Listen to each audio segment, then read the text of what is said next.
Cynthysis with Notes podcast. And I want you all to know that if you want to follow me, go on over to Instagram and look up at Cynthysis at CYNTHYSIS. And today, you guys all know I have Keith. Otis Turner on Facebook.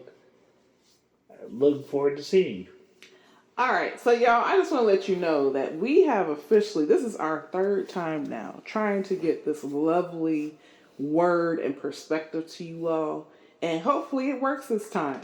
And today we're going to be talking about Killing the Carebear. So we're just going to get into it. Make sure you get your snacks, relax, kick back.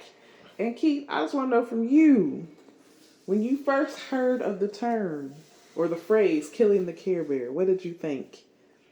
I'm going to start off with a little levity here. When she first told me that the title was Killing the Carebear, I thought she meant the cartoon.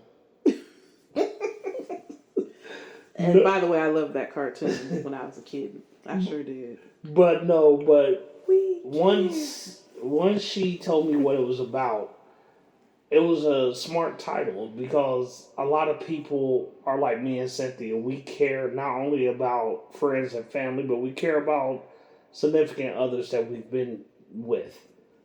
And that caring is a good thing, but it's also been a detriment in our lives also. Because if you don't choose the right person, it can really hurt you in the long run. It sure enough can. And with that, we just want to let you guys know that we're specifically talking today about toxic people. So setting those boundaries from people who are the abusers and the manipulators and, you know, the gaslighters and all that in our lives who try to keep coming back and getting stuff from us, but really they're just being negative and pulling on us and things of that nature. So we're talking about what boundaries we, as the Care Bears, and you all who might be Care Bears too, can set to make sure that we're not repeating that cycle of giving in to these certain types of people. I think one of the biggest problems with Care Bears and one of the biggest boundaries I had to learn was the word no is your friend. Woo! Because you have to learn how to say no. Rewind. You have to learn how to say what? The word no. Yes.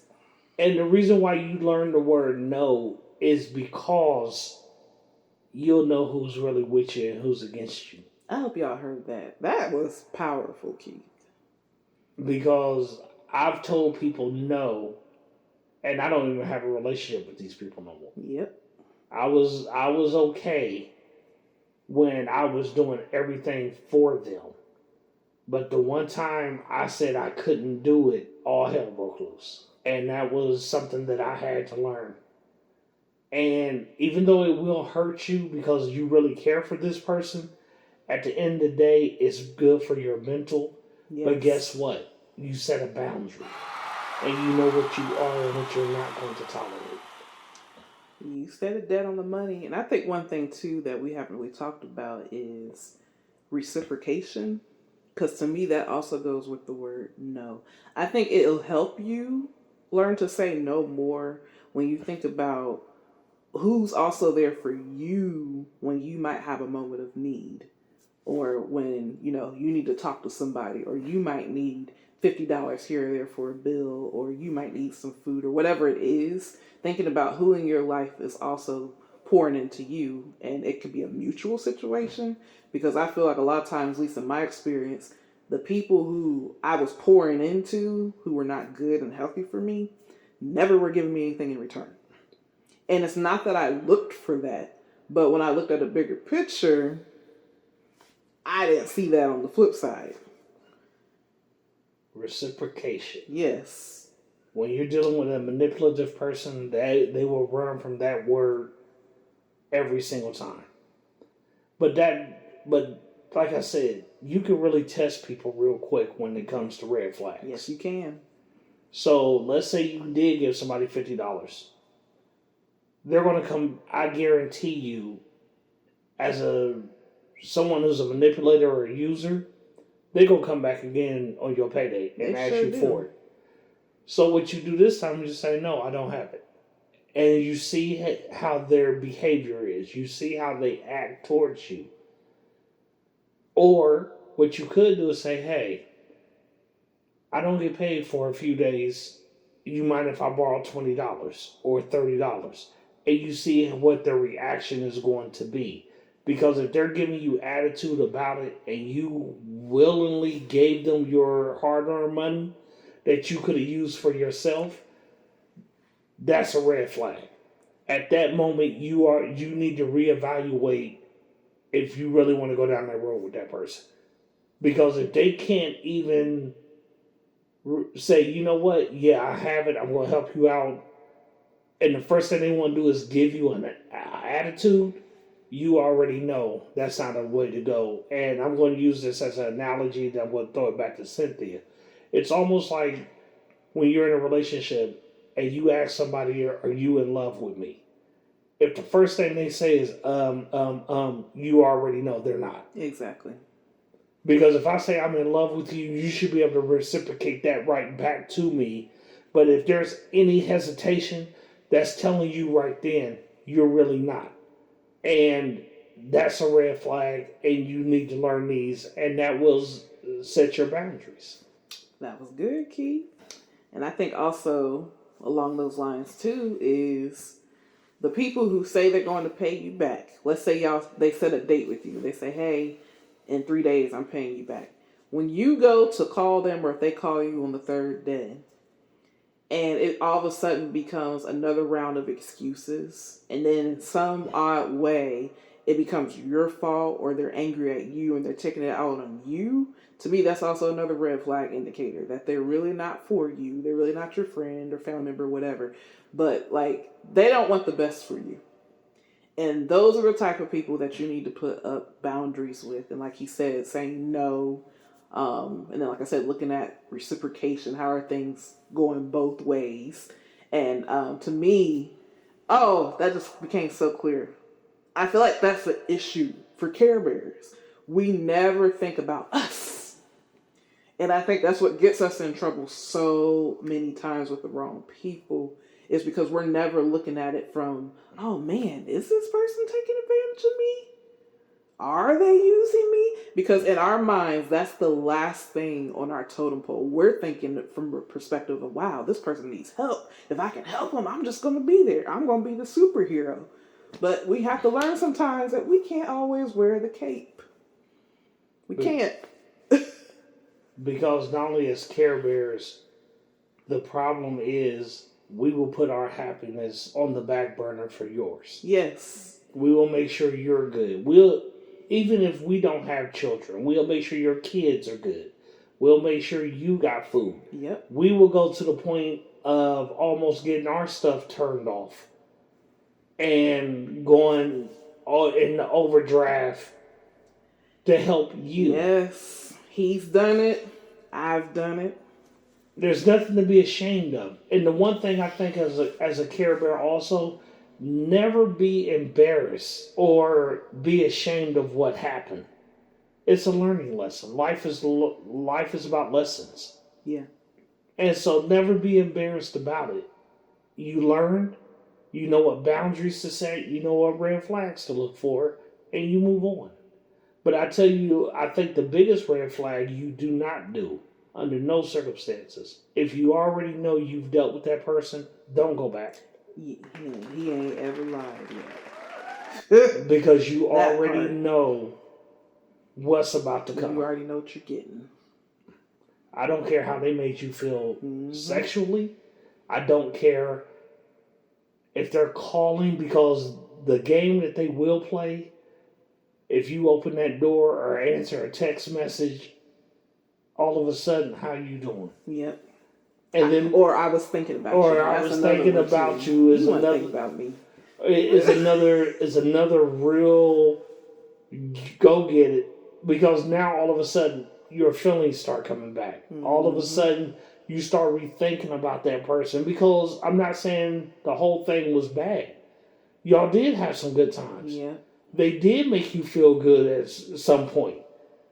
But one thing that you have to understand, where the boundaries come in is that you have to be strong in your faith, and you just have to be strong and just say, no, I'm not going to do this.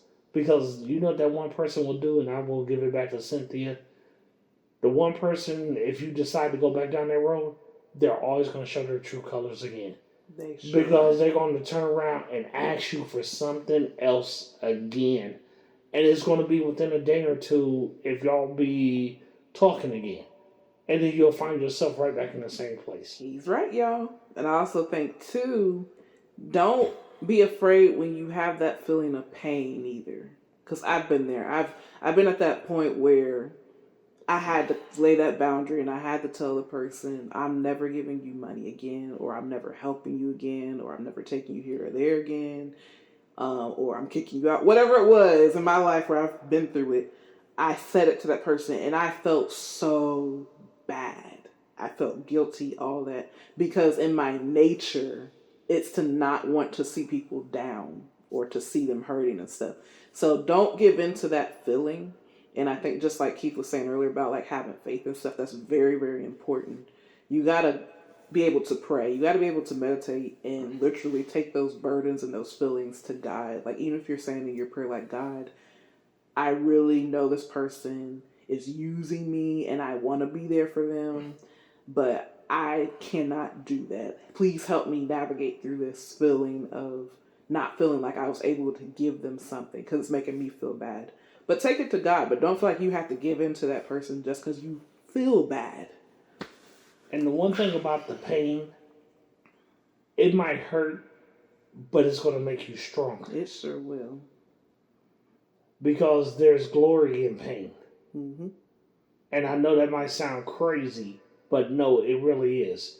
Because even if you got to cry sometimes, you're taking off the old you and you're putting on the new you.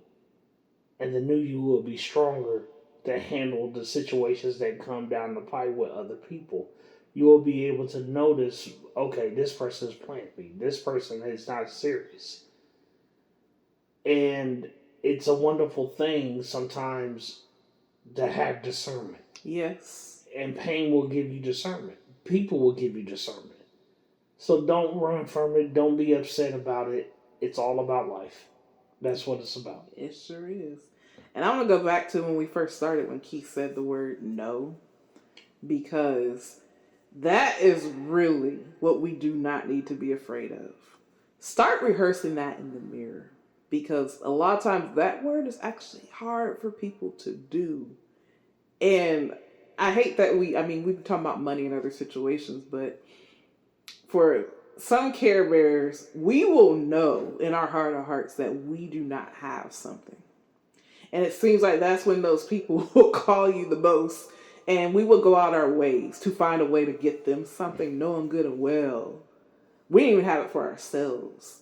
So we have to be able to put ourselves in a position that says, I don't have it right now. I'm not going to be able to help you.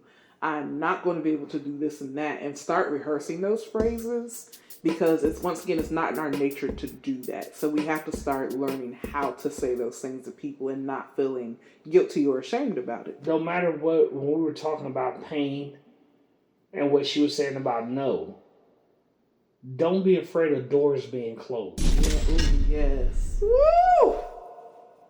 Because it meant... Y'all better run on that one. Because it was meant to be closed. And if it's closed by the Lord, it will never be reopened. Yep, and stop trying to open it again. Because he closed it for a reason. Yes, he did. So just know that once that door is closed, keep it closed. That's where the no comes in at. That's where the no comes in when that person texts you or call you or you see them. No. And it doesn't even have to be in a relationship. It could be on your job. Yep. Sometimes you got to close doors on your job.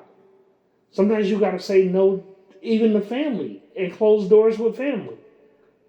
As much as that hurts. But at the end of the day, it's about your mental and your peace. And you know what? And eventually you're going to find someone. Eventually you will get somebody that will reciprocate. And those no's will be far and few between. And stop. Oh, he keeps saying so many good things, y'all. But also stop wondering why these toxic people stop calling you. Because I've had those days. I know I'm not alone. Where sometimes I'd be sitting here like, man, so and so used to call me all the time. But then I have to stop and remind myself they were only calling me because they wanted something from me. It wasn't because they genuinely cared or they thought I was their friend or they loved me or whatever. They just wanted what I could give to them. And so stop asking yourself, well, why don't so and so call me more? There's a reason. And just like he just said with those closed doors, sometimes that's part of the reason. It was supposed to happen that way. And they don't need to be in communication with you anymore. And one more thing, the reason why you have a hiatus from that person is because they're getting what they need from someone else. Yep. And then once that dries up, you're like on a merry-go-round. Yes. Now all of a sudden it's your turn again. Then once they've drained you, they'll go to the next person and they'll have you back on the merry-go-round. But when you say no and those doors are closed, that means you've stepped off that merry-go-round and they can't come back around. Y'all, we are just two Care Bears here sharing our own experiences because we don't want none of y'all to go down any crazy roads we have been down. And just know, like he said, there's no need to be ashamed. It was definitely life lessons if you did make mistakes with people. We're not guilt shaming you or whatever. We're just letting you know that it's time for us to make healthier boundaries for ourselves. Because trust me, some of the roads we've been down, some of y'all would fall out if you would have heard some of the stories that we've both have experienced. You're right. So never be embarrassed. Never. And if you need to talk, reach out to one of us on our social media platform, Otis Turner 1972. And I'm CYNTHYSIS. And we want to hear your stories. Let us know what you think. So once again, I've enjoyed my time with Keith, my co-host, my ride or die, my best friend, one of them. Sorry, Lindsay. And we've just been talking today about Killing the Carebear. And we hope that you all have a good weekend, good night. Live your best dreams, live your best life. Keep God first. And I'll let Keith close us out. All I want to say is God bless you. And always remember, He is with us through the good and the bad. And keep the faith. He sure is. Thank you, Lord. And all things are possible through Him. Amen. His name is Jesus. Talk to you later, y'all. Bye.